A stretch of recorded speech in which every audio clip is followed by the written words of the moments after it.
Bahkan hadis hampir maudhu' mereka pegangi dan sering mereka sampaikan kepada umat. Sungguh kelompok seperti ini tidak menjaga kemurnian sunnah. Oh, nggak ngaji ini. Umat terlanjur percaya pada mereka. Kadung dilakon, diamalni sebegitu rupa. Ternyata bukan ajaran Rasulullah SAW. Ya Allah. Oh, Ustadz ketika maulid berdalil, man azzama maulidi kuntu lahu syafi'an yaumal qiyamah. Hadis itu hampir nggak disebut dalam berbagai kitab sunnah. Kalaupun ada riwayatnya sangat lemah. Mohon kaum muslimin rahimakumullah selektif menyampaikan apapun hati-hati. oh, nggak ngaji ini. Meyakini kebenaran sunnah sangat penting. Menjaga sunnah untuk ditambah, tidak ditambah-tambah tentu sangat penting. Betul. Karena kalau kita menambah-nambah itu menjadi bid'ah. Kalau mengurang-urangi itu khianat. Kalau merubah-rubah itu khurafat. Dan tiga-tiganya menyebabkan kesesatan. Kullu muhdatsatin bid'ah. Allah. Wa kullu bid'atin dhalalah. Allahu Akbar. Wa kullu dhalalatin finnar. Setiap yang dibuat-buat dulu nggak ada lalu diada-adakan, itu namanya bid'ah. Dan setiap yang bid'ah berarti sesat. Setiap yang sesat berarti ancamannya masuk neraka. Celeng berarti Wahabi mereka. Wahabi mereka. Hari ini tanggal 29 September 2024, saya mendengarkan kabar yang sangat luar biasa menggugah jiwa saya, teman-teman. Awalnya saya tidak percaya dengan video ini. Awalnya saya kaget melihat dan mendengar video ini sampai saya mengulang-ulang 3 kali kalau tidak salah. Untuk memastikan apakah saya tidak salah dengar ataupun saya ingin mencari-cari kebenaran di sana. Tetapi setelah saya bertanya langsung kepada salah satu teman saya, dan kebetulan beliau juga hadir di khutbah beliau, mendengarkan secara langsung, beliau pun kaget. Apakah beliau sudah mendapat hidayah sunnah dan lain sebagainya? Wallahu a'lam bissawab. Namun di sini yang perlu kita garis bawahi, ceramah beliau sungguh membuat saya terharu. Beliau ini berkhutbah, menyampaikan narasi ini di dalam khutbah Jumatnya, yang kebetulan teman saya juga hadir di situ, yang mendengarkan secara langsung, kaget dan langsung berikan informasi ini kepada saya. Mungkin ini sudah berselang 2 hari ya, karena hari ini adalah hari Ahad, yang dimana berselang 1 hari mungkin beliau ingin memastikan apakah benar beliau sedemikian. Namun mendengar berkali-kali, saya bisa yakin bahwa narasi ini bisa kita simpulkan beliau kemungkinan sudah mulai terketuk hatinya dengan dakwah-dakwah sunnah. Dan apa yang perlu kita lakukan? Ya, kita mensupport apabila memang beliau ini ingin hijrah, teman-teman. Sebagaimana ada beberapa kiai yang juga sudah hijrah dan mereka sudah gencar mendakwakan sunnah. Begitu. Dan di sini tidak perlu panjang lebar agar kalian bisa mendengar secara utuh. Mari kita langsung simak langsung ke video. Di sini bisa kita lihat ya teman-teman, video ini streaming 1 hari yang lalu ya, yaitu live khutbah Jumat 27 September 2024, 23 Rabiul Awal, Masjid Nasional Al-Akbar Surabaya. Khatib Kiai Haji Marzuki Mustamar. Tema agar tidak muflis bangkrut di akhirat. Coba sekarang kita fokus menyimak apa yang ingin beliau sampaikan. Mari kita teguhkan kembali bahwa kita benar-benar berkomitmen memegangi Al-Quran dan Sunnah. Itu harus, karena memang itu kunci keselamatan kita. Betul. Syahadatain, syahadatu tauhid, asyhadu an la ilaha illallah, syahadatul rasul, wa asyhadu anna Muhammadur Rasulullah. 2 macam syahadat itu sekaligus mengandung makna dan implikasi bahwa kita berjanji kepada Allah untuk senantiasa memegangi Al-Quran, asyhadu an la ilaha illallah, dan memegangi sunnah Rasulullah SAW dengan meyakini kebenarannya, wa asyhadu anna Muhammadar Rasulullah. Selanjutnya Allah juga berfirman dalam Al-Quran, ya ayyuhalladzina amanu ati'ullah wa ati'ur rasul. Hai orang yang beriman, taatlah kamu kepada Allah, pegang Al-Quran. Betul. Taatlah kamu kepada Rasul, pegang sunnah. Rasulullah SAW bersabda, sejatinya mentaati Rasul sama saja dengan mentaati Allah Subhanahu wa Ta'ala. Man ata'ani faqad ata' Allah, wa man asani faqad asallah. Siapa yang mentaati aku, sejatinya dia mentaati Allah Subhanahu wa Ta'ala. Siapa yang menentang maksiat padaku, sejatinya dia juga maksiat pada Allah Subhanahu wa Ta'ala. Kaum muslimin rahimakumullah, ketika Rasul menyebut al-ghuraba adalah orang-orang yang benar-benar beruntung, bejo dunia sampai akhirat. Tuba lil ghuraba, beruntung sekali para ghuraba. Sahabat bertanya, wa manil ghuraba ya Rasulullah? Siapa al-ghuraba yang beruntung itu wahai Rasulullah? Iya. Nabi bersabda, alladzina yuhyuna ma amatatin nas min sunnati. Al-ghuraba adalah mereka yang berkomitmen menghidupkan sunnahku di saat orang-orang lain meninggalkannya. Betul. Kaum muslimin rahimakumullah, lebih lanjut Nabi juga mengatakan, taraktu fikum amrain lan tadillu ma in tamassaktum bihima, kitab Allah wa sunnata rasulih. Aku tinggalkan untuk kalian semua dua pusaka. Jikalau kalian benar-benar pegangi dua pusaka itu, maka selamatlah kalian. Kalau tidak, maka celakalah kalian. Apa dua pusaka itu? Kitab Allah wa sunnata rasulih, Al-Quran dan sunnah. Klaim ngaku-ngaku cinta Rasulullah SAW Betul. tanpa memegangi sunnah adalah kebohongan. Betul. Klaim kosong. Nabi bersabda, man ahabbani falyastan nabi sunnati wa man ahabbani dakhala al-jannah. Betul. Siapa yang mencintai aku, maka dia harus senantiasa mengikuti sunnahku. Dan siapa yang mencintai aku dengan mengikuti sunnahku, maka dipastikan dia masuk surga. Kaum muslimin rahimakumullah, memegangi sunnah sangat penting, mengamalkan sunnah sangat penting. Betul. Meyakini kebenaran sunnah sangat penting. Ya. Menjaga sunnah untuk tidak ditambah-tambah. Tidak ditambah-tambah. Menjaga sunnah untuk tidak dikurang-kurangi. Tidak dikurangi. Menjaga sunnah untuk tidak dirubah-rubah. Tidak dirubah. Tentu sangat penting. Betul. Karena kalau kita menambah-nambah, itu menjadi bid'ah. Bid'ah. Kalau mengurang-ngurangi itu khianat. Khianat. Kalau merubah-rubah itu khurafat. Khurafat. Dan tiga-tiganya menyebabkan kesesatan. Kesesatan. Kullu muhdatsatin bid'ah wa kullu bid'atin dhalalah wa kullu dhalalatin finnar. Setiap yang dibuat-buat dulu nggak ada lalu diada-adakan, itu namanya bid'ah. Dan setiap yang bid'ah berarti sesat. Setiap yang sesat berarti ancamannya masuk neraka. Saya sama seperti kalian. Ya. Pertama mendengar kalimat dari beliau, ya. Jadi mana dulu beliau ini adalah orang yang paling gencar melawan orang-orang salafi dengan berbagai macam narasi. Namun ketika beliau menyatakan hal seperti ini, barang siapa yang menambah-nambah di dalam perkara yang dulu tidak pernah diajarkan, maka itu jatuh kepada bid'ah. Dan bid'ah ancamannya adalah neraka. Dan barang siapa yang mengurang-ngurangi, maka jatuhnya kepada khianat. Ancamannya juga neraka. Dan barang siapa yang merubah-rubah, maka itu jatuhnya kepada khurafat. Masya Allah, ini sudah masuk kepada dakwah-dakwah yang sudah dilakukan oleh asatid-asatid salafi. Semoga beliau ini benar-benar mendapatkan hidayah sunnah. Kita berhusnuzon saja kepada beliau di dalam khutbah ini. Karena apa? Kalau kalian mendengarkan sampai selesai, kalian akan semakin terharu.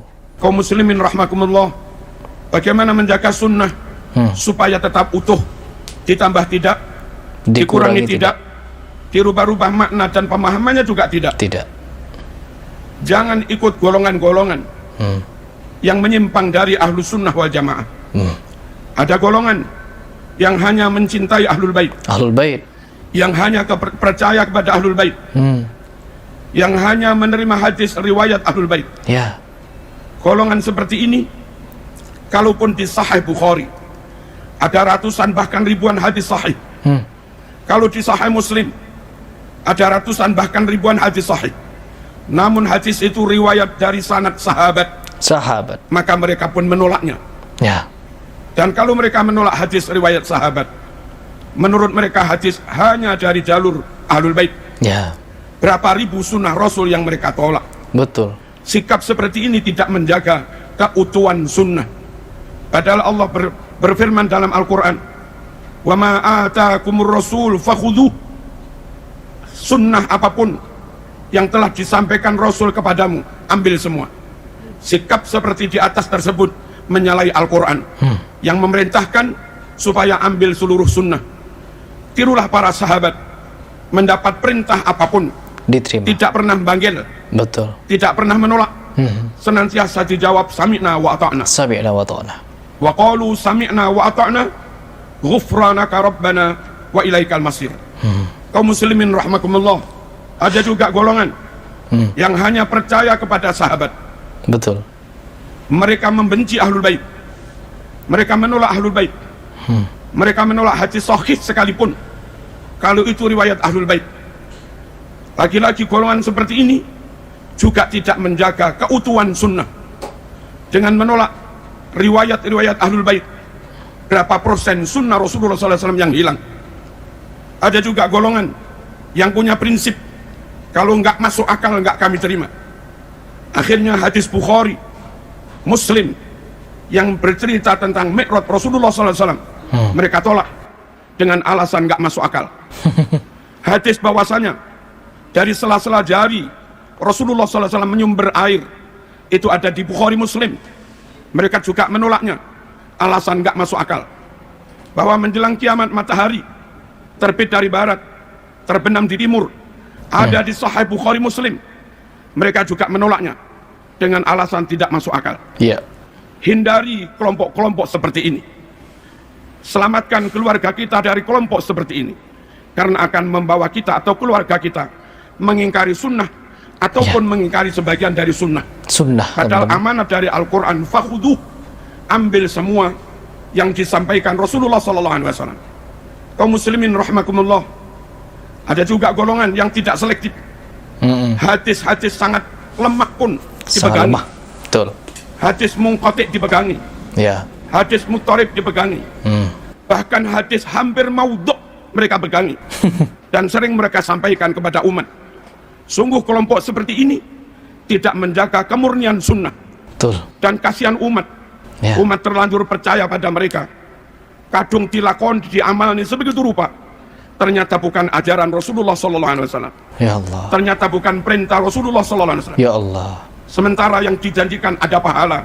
Sunnah menurut syarak adalah amalan yang didasarkan pada perintah dan tuntunan Rasulullah SAW.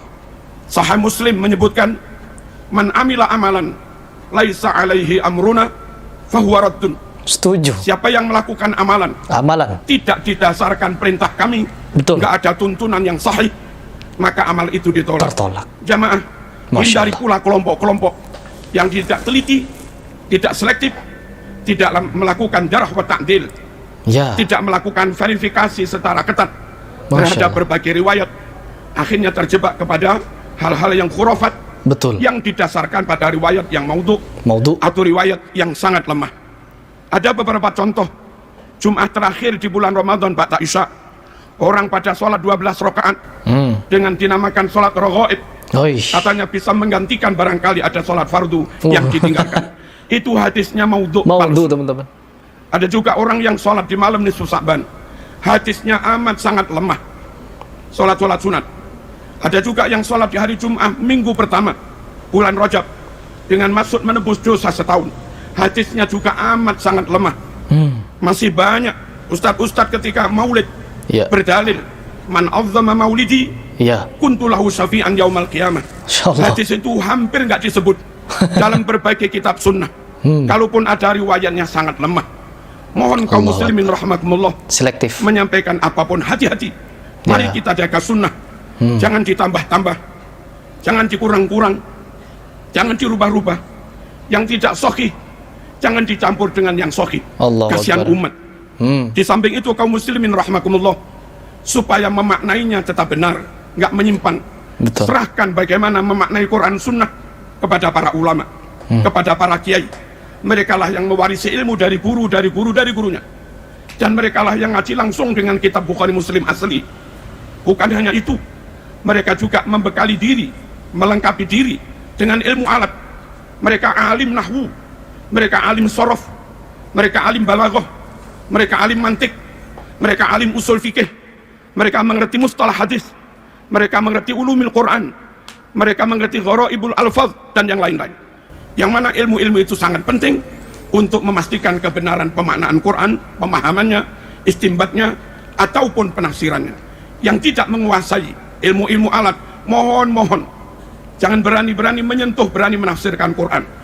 Mungkin lafadznya masih asli, lafadz hadisnya masih asli, tapi ketika orang yang nggak melengkapi diri dengan ilmu alat dan nggak berguru, lalu menafsiri, lafadznya asli, namun maknanya menyimpang dari ajaran Rasulullah SAW, dan itu juga khurafat.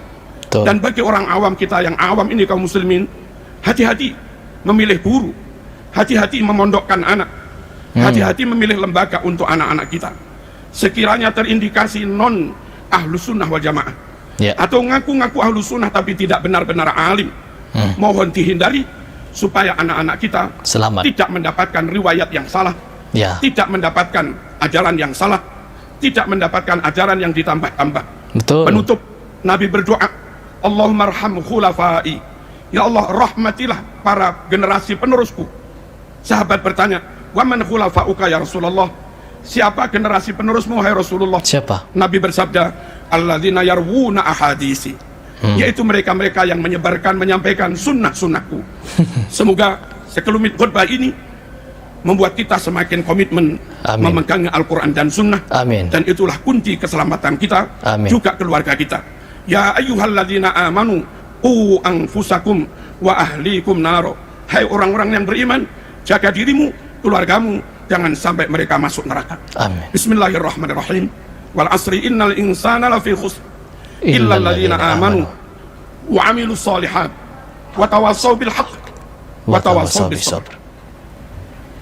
Saya sudah mengira tadi ya, dari awal beliau khutbah sampai di akhir khutbah, saya sudah memikirkan ada keluar kalimat wahabi, wahabi, wahabi. Ternyata tidak ada, teman-teman.